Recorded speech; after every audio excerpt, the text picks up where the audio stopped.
We know that there was a direct tornado strike that started in Sedgwick County and traveled into Andover. Right now at 9, Kansas Governor Laura Kelly has declared a state of disaster emergency following tornado touchdowns in the state. We'll have the latest on the destruction left behind. Plus, that very same storm system that brought tornadoes just to the west gave us storms this morning. That system's well to the east of us now. We're dry tomorrow before our next storm system heads our way. First look at your forecast coming up. Also, a Florida boy travels to Joplin to run for our fallen officers. And Guns and Hoses in Joplin is back, and this year's funds will go towards scholarships in honor of fallen JPD officers. You're watching the KOAM News at 9, and it starts right now. Survivors of the tornado in Andover, Kansas, picking up the pieces after Friday night's powerful storm. No one was killed, and so far, we're only hearing about minor injuries, but dozens of buildings have been damaged. Thank you for joining us tonight. I'm Chris Warner. A tornado tore through the Wichita, Kansas area, damaging buildings, causing injuries, and leaving thousands without power. Residents are just beginning to assess the destruction. Officials say there were no deaths reported. CBS News correspondent Michael George reports from New York. The powerful tornado damaged dozens of homes and buildings across south central Kansas, including this YMCA just a few miles east of Wichita. Wasn't there for that long, but it felt like the longest 10 seconds of my life. I saw the cone start to drop. I told my wife, I said, I think we've got a funnel cloud. It immediately formed, dropped down. We were grabbing our dogs, getting into the basement. The twister moved through the area Friday evening, knocking down power lines and tossing these cars in the city of Andover around like toys. We're working really close as a team to make sure that we have a good assessment of the damage that's happening, as well as just to continue to search to make sure that everybody is safe. To the north near Harrington, this twister touched down along a country road. On Saturday, daylight revealed block after block of homes and trees broken apart. We're just going to try and see if there's anything else we can salvage. Kansas Governor Laura Kelly declared a state of disaster emergency for the hardest hit areas. That'll make state resources available to help with response and recovery efforts. Now, in addition to the twister, the National Weather Service and storm spotters said hail to the size of softballs was reported near Hallbrook, Nebraska and Enterprise, Kansas. Thankfully, those same storms made it here, but we did not see anything quite like that. Nick Kelly joining us. Yeah, it gave us a bit of a headache, though, with a lot of rain during the overnight, Chris. And if I could quickly piggyback on that Andover tornado, so far I think Wichita preliminarily is giving it an EF3. We'll see if that rating holds, or further assessment, they may need to up that rating a little bit. We'll see if an official assessment comes within the next few days. In the meantime, though, this has been nice and quiet. Our view from 7th and Rangeline all day long. Nice to see after we had at least 1.65 inches of rain today alone over the Joplin Regional Airport. The rain dropped us to 58 this morning, but a nice rebound back to 74 degrees this afternoon. Any flash flood warnings that we had around the Joplin area to start the morning out has expired earlier this morning, but there's still an area of the Sac River just north of Stockton Lake that's going to run a little above flood stage until we hit early Monday morning. But this was nice to see. Clear skies here. That last storm system out to the east, but our next storm system building out to the west. Fortunately, it does not play a role in our forecast for tomorrow. We'll keep quiet during the overnight. Lows drop back into the upper 40s. Everybody, in fact, in the upper 40s. And despite partly sunny skies ahead of our next approaching storm system, Chris, we're dry during the day tomorrow with highs back near 73. We'll see what the next system has in store for us by Monday, coming up in a few. Nick, thank you. After tragedy struck the Joplin community in March, people from all over stepped in to help. What happened in Joplin gained attention all over the country, including the attention of a 13-year-old boy in Florida. KOAM's Bronte Sorotsky has more on a young boy running to raise money for the families of first responders hit by devastation.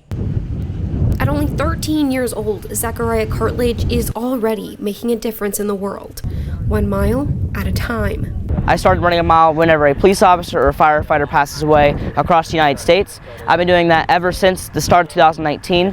And over time, as we've raised more money and became a nonprofit, we also give monthly $10,000 checks to injured first responders. The Orlando resident runs for our first responder heroes who have fallen or were injured in the line of duty and was invited to Joplin's Guns and Hoses event. Before the event started, he ran a mile in honor of every fallen first responder in the Joplin area. Cartledge was inspired to do this at a young age. I went to this specific 5K called the Tunnels to Towers 5K. They do 5Ks all across the nation for 9/11 first responders.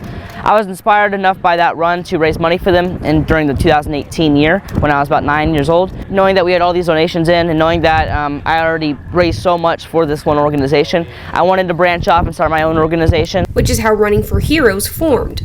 Now, the nonprofit honors fallen heroes while Cartledge runs, carrying a flag in their honor. The 13-year-old balances his life as a kid, a good student, and a runner for heroes every month. So on a weekday, usually I wake up, I do school like a normal kid, and then I have about 2 hours in between once I get home. Usually I do notes for the families I run for, and then that evening around 6 or 7 p.m. I go out and do 1 to 3 miles in honor of first responders. If there's not a need to run, then I don't have to run. And then obviously on the weekends, 2 out of 4 times on average every single month on the weekends, I will fly out and go to an amazing event like this. Once he turns 18, Cartledge will legally become the founder of Running for Heroes and plans to pass on the responsibility of running to another eager young kid. In Joplin, Bronte Sorotsky, KOAM News. Now, if anyone would like to donate, you can go to runningforheroes.org. And after the Run for Heroes, Joplin Police Department and Joplin Fire Department squared up in a basketball match to benefit Joplin children. All proceeds from the Guns and Hoses match went towards Bright Futures Joplin. This year, all proceeds will be split with a scholarship that honors Corporal Ben Cooper and Officer Jake Reed. 2 Joplin High School students who plan to study criminal justice at Missouri Southern will be eligible. It'll be a $1,000 scholarship each year, so we're hoping to raise enough money that we can keep it going for several years. And so all the proceeds from all the activities tonight, we have t-shirt sales, there's a silent auction, 50-50 raffle, half-court shot chances. All the proceeds from tonight will go towards splitting it between Bright Futures and those scholarships. There were also 2 mayoral proclamations. July 26th will be Corporal Ben Cooper Day in the city of Joplin, and March 9th will be Officer Jake Reed Day in the city. The Carthage Water and Electric Plant is hosting its annual Tower to Tower Run. The event is held to raise money for the organization Water for People, which is an organization that helps communities in their effort to get clean drinking water to the rest of the world. Yeah, so I think we're just so blessed here in Carthage to have a quality utility that provides drinking water for us, and we don't have to think about it every day, but people all over the world do have to think about it, and it's an issue, so we want to help be an aid to the cause. There were about 60 people who took place in this morning's run. The Miracle Baseball League is in full swing after a 2-year hiatus away due to the pandemic. The league gives adults with special needs the opportunity to go out and compete in a baseball game. Each participant gets 2 turns at bat and multiple opportunities in the outfield. It's great to be back because this is our first season in a couple years due to the pandemic. So last week was our first week, and seeing all the returning players and new players, the families and the smiles and the tears and the hugs, it's great. The league season lasts for 6 weeks. And we take this time now to honor one of our many 4-state heroes. Private First Class James Aldridge served in the Army in Korea, his hometown, Parsons. And we're proud to recognize Private First Class James Aldridge, tonight's 4-state hero. And of course, to learn more about other heroes or nominate one of your own, you can do that at KOAMNewsNow.com. After the forecast, a bird flu outbreak that has infected millions of birds nationwide has made its first jump to humans.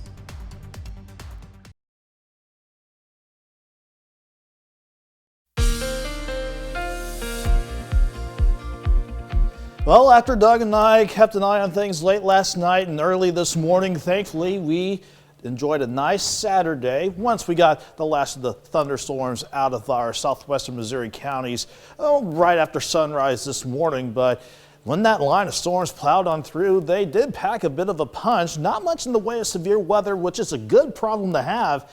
But what it did leave behind for a good number of us, some heavy rainfall, as it turns out. An inch on the average almost, according to radar estimates across the region. But we did have some of the heavier pockets, especially along the I-49 corridor and around the Joplin area, pushing 1 to almost 4 inches of rain. That led to some flash flood warnings early this morning, especially around the Joplin area. That has long since been allowed to expire, but we're still keeping an eye on the Sac River near Kaplinger Mills in Cedar County, just north of Stockton Lake.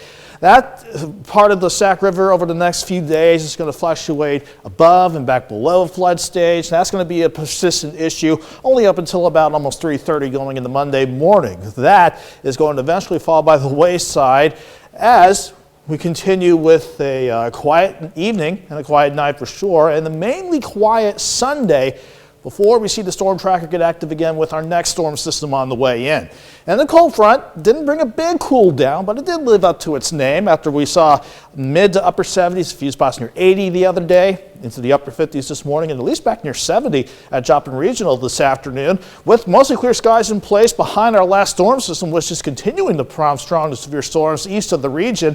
We're going to go back into the 40s tonight, but much of Sunday, there's a lot of quiet that you see out west. That's our weather, but the cold front out west and the developing warm front on the backside of our last cold front, that and an upper level low out of the Pacific Northwest, that's our next chance for rain and storms, and with the way things are going, another severe setup by Monday.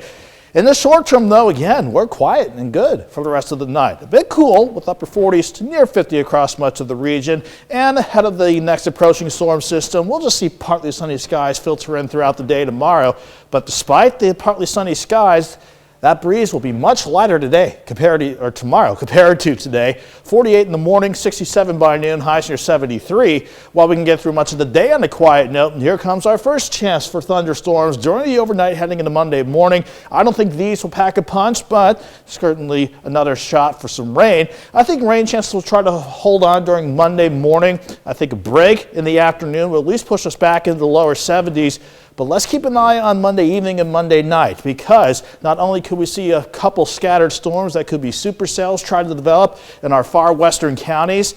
Look at the front, ready to plow this eventual line of thunderstorms in here after 8 o'clock toward the midnight hour and then out of here by 2 a.m. That is definitely going to be our next best shot for severe weather. It's a low to elevated threat, certainly the bigger threat in our western counties, but in general, 7 o'clock in the evening Monday until 1 a.m. Tuesday. That's going to be our best shot for any severe storms with everything possible. Heavy rain, high wind, large hail, and we certainly cannot rule out some isolated tornadoes at the very least. So that is why we have Monday as an alert day with highs near 72, but we're keeping quiet for Sunday though, so not a bad way to wrap up the weekend with highs near 73. Staying mild for the next several days, Chris, but after we get rid of the storm system on Tuesday, we'll watch for another system with maybe strong storms Wednesday and Thursday.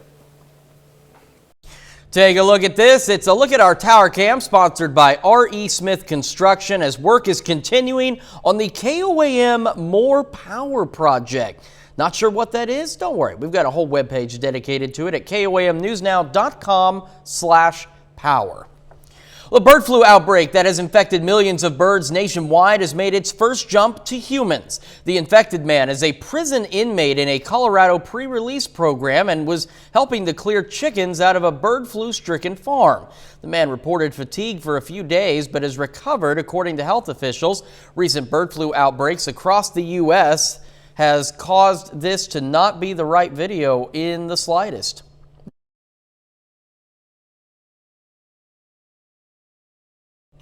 Check this out. It's our Tower Cam, sponsored by R.E. Smith Construction. This is as work continues on the KOAM More Power project. You can check it out anytime to learn more about this project at koamnewsnow.com/power.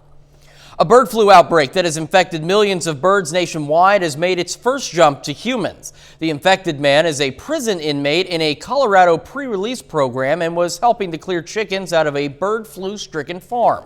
The man reported fatigue for a few days, but has recovered, according to health officials. Recent bird flu outbreaks across the U.S. has caused the necessary killing of millions of chickens and turkeys, but federal officials say they do not see a threat of a bird flu yet to the wider public.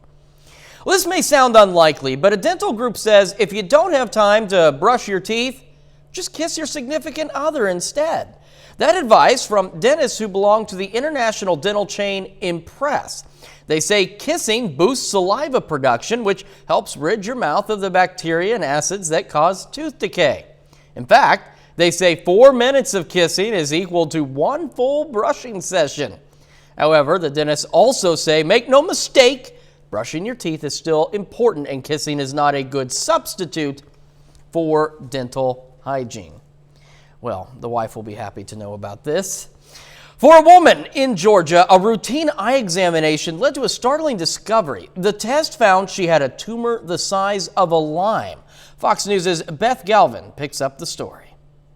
Andrea Clark just wanted new contacts when she came in to see optometrist Murdad Sadat. I remember she was a new patient. Because for about 3 months, the 45-year-old Douglasville recruiter's vision had been a little bit off. It was blurry in one eye, in my right eye, all the time, and it was seemingly getting worse. At the time, Clark was working from home and going to school online, and she was also having headaches. I thought that it was just due to, stress, working too much, staring at a computer for 16 hours a day. So Dr. Sadat took a look.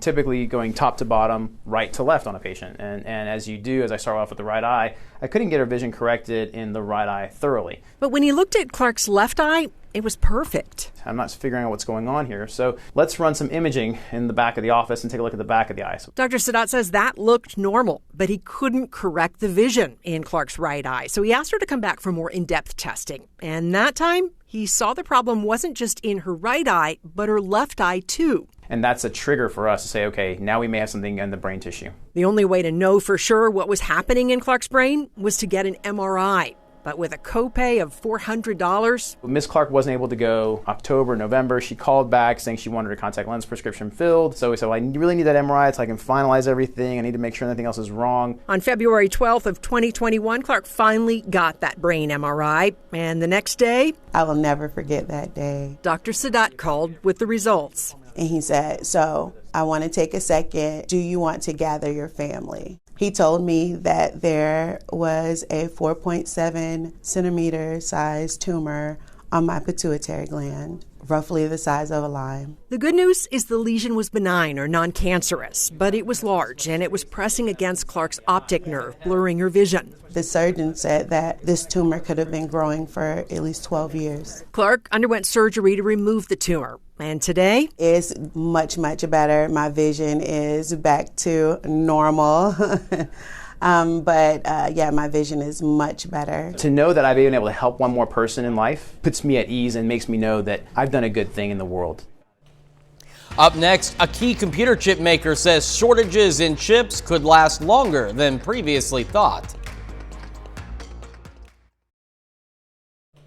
A key computer chip maker says shortages in chips could last longer than previously thought. Intel CEO Pat Gelsinger says the country's shortages in computer chips for critical electronics could now last into 2024, a year later than his last prediction. Gelsinger says shortages could affect equipment and factory needs and not just products utilizing computer chips.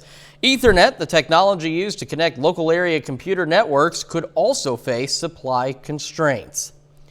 Turbulent economy has not slowed down the American consumer. Commerce Department says consumer spending jumped more than 1% last month, despite a 3-month contraction of the economy.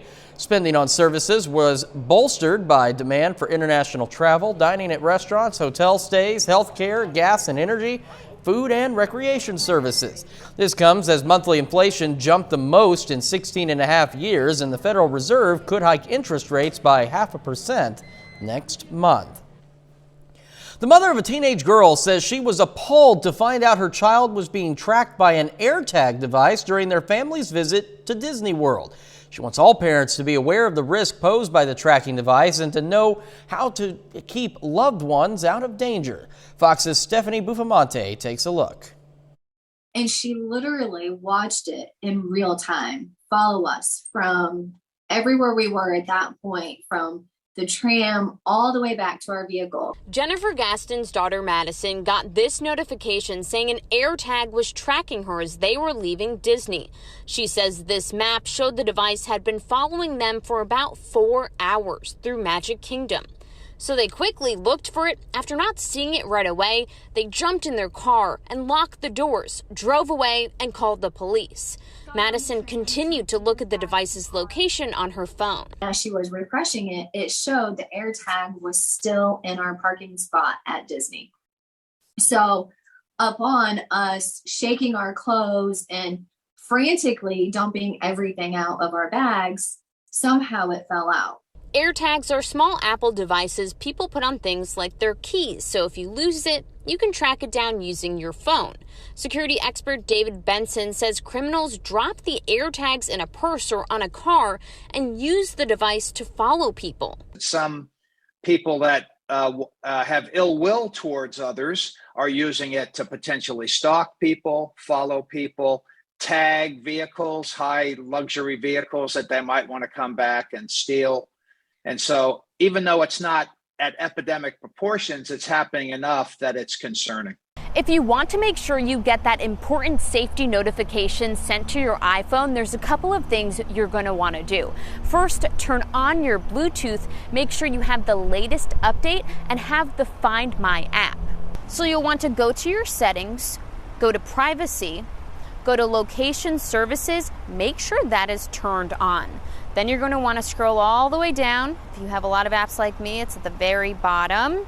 System services. Make sure Find My iPhone and significant locations is also turned on. Then you'll go to the Find My app, go to Customize Trafficking Notifications, and make sure the Allow Notifications is also turned on. The Gastons are feeling thankful nothing came out of the terrifying warning, but are hoping their story helps someone else. This story could have ended way differently. So I am just, I'm praising God, and I'm thankful that we had the outcome that we had, but it's because she was diligent and she knew and she was aware and she was slightly educated on what to do. We're wrapping up this half hour of the news at 9 with a major whiskey auction. Well, if whiskey is the water of life, then this bottle should be able to keep you hydrated for a while. A 5-foot, 11-inch world record-sized custom bottle of Scotch whiskey called the Intrepid will be auctioned by Lion & Turnbull of Edinburgh, Scotland. The giant bottle holds the equivalent of 444 bottles of 30-year-old Macallan Scotch. Single bottles of Macallan 30 usually sell for over $3,500. Auctioneers hope the specialty bottle fetches $1.9 million, which would make it the most expensive whiskey bottle ever. That whiskey bottle is taller than I am by several inches, and that's a little alarming. That's a lot of whiskey. We've got 30 more minutes of news, weather, and sports coming your way. Up first, a Kentucky-born country music singer has died. Another day of relentless shelling and missile strikes across Ukraine, including here in the capital of Kyiv. I'm Griff Jenkins. I've got those details coming up. Welcome back. Naomi Judd, who was part of the Grammy-winning duo The Judds, has died. The singer was born in Kentucky and was the mother of Winona and Ashley Judd. Her daughters announced their mother's death on Saturday. In a statement, the two wrote, quote, "We lost our beautiful mother to the disease of mental illness." Naomi and Winona Judd had been scheduled to be inducted into the Country Music Hall of Fame tomorrow. Mother-daughter performers had 14 #1 songs and a career that spanned nearly 3 decades.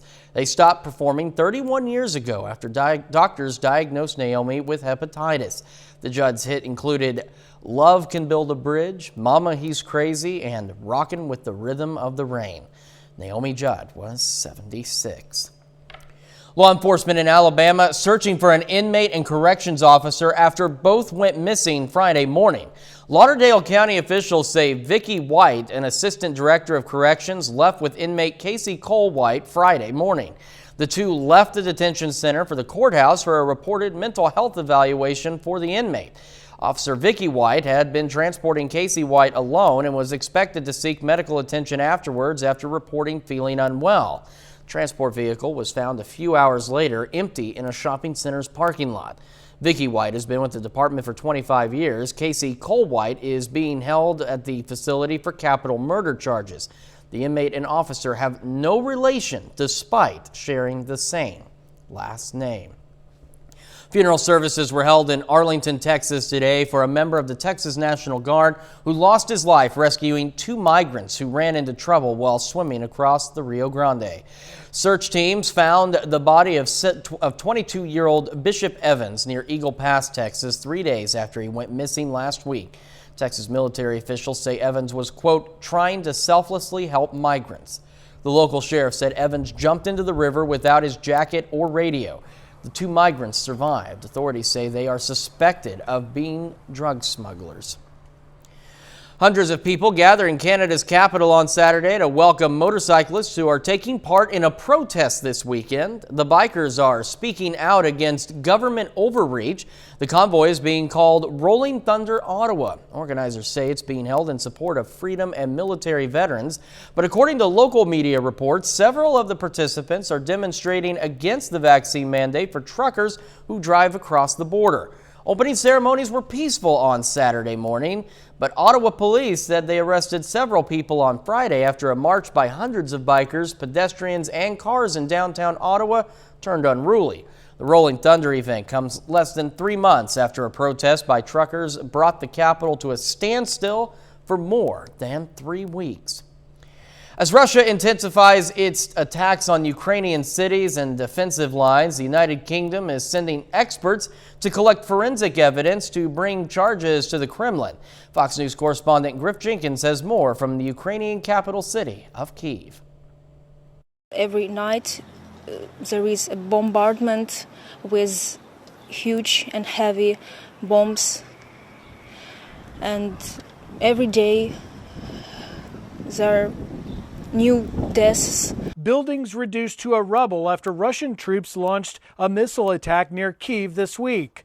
The massive explosions destroying buildings and burning vehicles in a parking lot near a railway in the city of Fastiv, a large railway hub southwest of the Ukrainian capital. The Russian missiles flew in the city just hours after Russian President Vladimir Putin vowed that his country's war goals will be, quote, unconditionally fulfilled. Putin's remarks come as hundreds of people arrived in Kharkiv, Ukraine this weekend after being evacuated from the nearby village of Ruska-Lozova after being under Russian occupation for more than a month. The evacuation effort in Mariupol is at a standstill. About 2,000 fighters are believed to be holed up in the Azovstal steel plant with about 1,000 civilians. In Kyiv, demonstrators holding signs and flags gathered to plead for those stuck in the facility.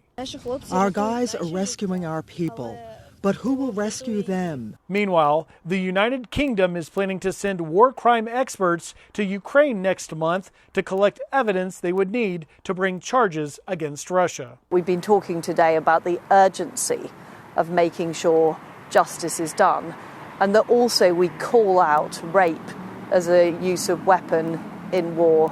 It's done to subjugate women, to destroy communities, and we want to see it stopped. As the UK holds Russian troops on the ground accountable, President Biden is asking Congress for $20 billion for more military aid, including the heavy artillery needed to stop the Russian advance. In Kyiv, Ukraine, Griff Jenkins, Fox News. Later on the news at 9, we're going to take a look at the 2022 Toyota Tundra.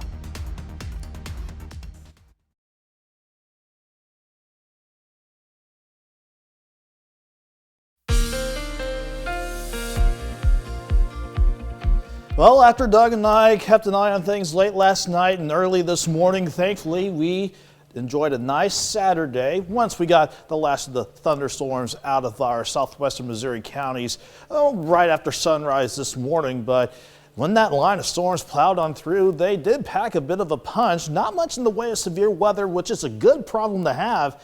But what it did leave behind for a good number of us, some heavy rainfall, as it turns out. An inch on the average almost, according to radar estimates for across the region. But we did have some heavier pockets, especially along the I-49 corridor and around the Joplin area, pushing 1 to almost 4 inches of rain. That led to some flash flood warnings early this morning, especially around the Joplin area. That has long since been allowed to expire, but Still keeping an eye on the Sac River near Kaplinger Mills in Cedar County, just north of Stockton Lake. That part of the Sac River over the next few days is going to fluctuate above and back below flood stage. That's going to be a persistent issue only up until about almost 3:30 going into Monday morning. That is going to eventually fall by the wayside as we continue with a quiet evening and a quiet night for sure, and a mainly quiet Sunday before we see the storm tracker get active again with our next storm system on the way in. And the cold front didn't bring a big cool down, but it did live up to its name after we saw mid to upper 70s, a few spots near 80 the other day, into the upper 50s this morning, and at least back near 70 at Joplin Regional this afternoon. With mostly clear skies in place behind our last storm system, which is continuing to prompt strong to severe storms east of the region. We're going to go back into the 40s tonight, but much of Sunday, there's a lot of quiet that you see out west. That's our weather, but the cold front out west and the developing warm front on the backside of our last cold front, that and an upper level low out of the Pacific Northwest, that's our next chance for rain and storms, and with the way things are going, another severe setup by Monday. In the short term, though, again, we're quiet and good for the rest of the night. A bit cool with upper 40s to near 50 across much of the region. And ahead of the next approaching storm system, we'll just see partly sunny skies filter in throughout the day tomorrow. But despite the partly sunny skies, that breeze will be much lighter today tomorrow compared to today. 48 in the morning, 67 by noon, highs near 73. While we can get through much of the day on a quiet note, and here comes our first chance for thunderstorms during the overnight heading into Monday morning. I don't think these will pack a punch, but certainly another shot for some rain. I think rain chances will try to hold on during Monday morning. I think a break in the afternoon will at least push us back into the lower 70s. But let's keep an eye on Monday evening and Monday night, because not only could we see a couple scattered storms that could be supercells trying to develop in our far western counties.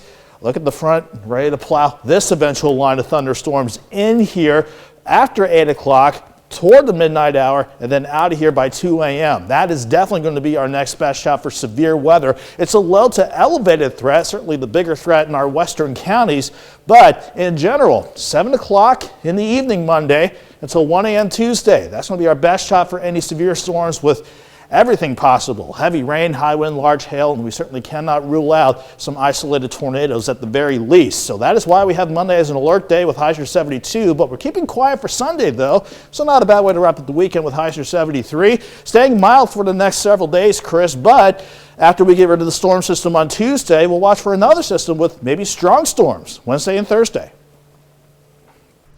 Nick, thank you. Coming up in sports, Joplin hosts Carthage for a non-conference matchup. Plus, Missouri Southern aims to take the series from Western on Senior Day. Danny Terzer's got those highlights next.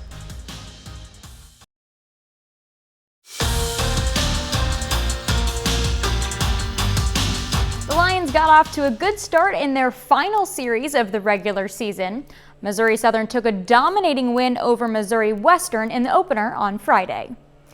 Today, they aim to do it again on Senior Day. First inning, Tommy Stevenson hits it high and deep to right center. Matt Miller scores from second. Then in the third, Miller breaks a 1-1 tie. Base knock scores Case Tucker. The Griffins break it open in the fifth. Brendan Anderson, 3-run jack to right. So the Lions have to get to work now, down by 6. Nate Miskowski rips one down the third baseline for a double. Then Henry Kuziak brings him in. This one hops over the fence for a ground rule double. Southern grinds to get back in it, but Western hangs on to win 11-9. Pitt State on the road to wrap up the season on the field today for Game 2 against Washburn. The Gorillas find themselves in a 7-0 hole after the first inning. They slowly fight back, but it isn't enough for the comeback. Washburn evens the series today, winning 10-8. Cruz Aranda goes 2 for 3 with a 2-run home run. Missouri Southern softball is just above 500 in conference play this season, sitting at 12-10 heading into the final weekend of the regular season. The Lions close out their 2020 schedule with a 4-game homestand. Southern hosts Newman today for a doubleheader. In Game 1, Bailey Lacey surpasses 200 career strikeouts. Tori Frazier hits a 2-run double in the fifth for the lead. That ends up bringing in the game-winning run. Lions win 2-1. Game 2, Southern goes for the sweep. They get on the board first. This is awesome. Adriana Young hits an inside-the-park home run. Lions up 1-0. Jets respond though. Samantha Gutierrez nearly clears the fence, but it's an RBI double. Then Gianna Navarro gives Newman the lead with a base hit to left. Southern goes on to walk it off after 12 innings. Kristen Wade scores on a pass ball to win it 4-3. Pitt State also at home. Tough one today against 4th-ranked Central Oklahoma. Huge win for the Gorillas in Game 1. PSU wins 11-7. They do it by launching 4 homers. And what a game for Paxton Hayes. She hits 2 of those home runs, going 4 for 4 with 5 RBI. The Broncos earn the split, taking Game 2 11-1. At the high school level, the Joplin Eagles are at home today. Joplin hosts Carthage for the second meeting between these two teams this season. The Eagles got the best of the Tigers earlier this month, winning 8-5 today. Joplin off to a hot start. Ethan Guilford slips it through the left side. Kyler Stokes scores, 6-1 Eagles. Carthage won't go down easy though. Within 1 in the 7th, Logan Carmichael goes deep to right off the wall. Braxton Tate slides home. That's the tying run. What a comeback for the Tigers. But Joplin has the final say. Jackson Queen walks it off. Justin McReynolds scores and Joplin beats Carthage 8-7. That's it for sports. We're right back. Toyota coming in hot with a new look. Fox's Garrett Gastelou takes a look at the 2022 Toyota Tundra. The last time the Toyota Tundra was redesigned, there was a different president in office, and his name was Bush. The 2022 Tundra is the first all-new version of the full-size pickup since 2007, and as you can imagine, it's a much more modern machine. Swaps the old V8 engine for a selection of turbocharged V6 powertrains, including a hybrid that comes in high-end models like this TRD Pro, which is basically the closest you're gonna ever get to a Prius pickup, but not that close. Tundra prices start at $38,000 and the TRD Pro comes loaded with off-road gear and tech for $69 grand. The Tundra's interior is roomy and functional with plenty of physical controls and an available 14-inch infotainment system display, but the hybrid battery takes up the storage space under the rear seats. The hybrid powertrain is called the iForce Max and has 437 horsepower and 573 pound-feet of torque. It combines that immediate electric response with the turbocharged power to deliver a kick whenever you need it. Of course, the efficiency the hybrid brings is just as important and impressive as the power. While the old 381 horsepower V8 got 14 miles per gallon combined, this gets 20 miles per gallon combined, which is a lot percentage improvement. Sorry, I'm not good at math when I'm driving. This isn't an extreme off-roader like the Ford F-150 Raptor or the Ram 1500 TRX, but it can handle quite a bit of speed on a rough road. The TRD Pro also has a range of traction control modes for different surfaces, Toyota's low-speed crawl control cruise control for negotiating difficult terrain, and a 360-degree camera system with an off-road view.